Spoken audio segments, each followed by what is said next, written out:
रामकृष्ण हरी.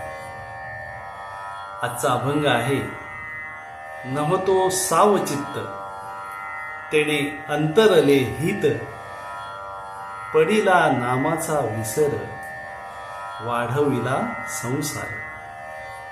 लटक्याचे पुरी गेलो वाहून या दुरी, तुका म्हणे नाव आम्हा सापडला भाव. या अभंगामध्ये तुकाराम महाराज म्हणतात की मी परमार्थाविषयी सावचित्त म्हणजे सावधान नव्हतो आणि म्हणून माझे अहित झाले.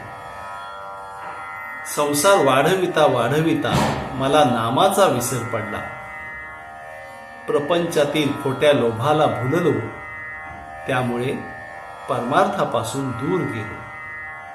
तुकाराम महाराज म्हणतात, विठ्ठल रूपी नाव म्हणजे नौका सापडल्यामुळे या भवसागरातून आम्ही तरुण जाऊ. रामकृष्ण.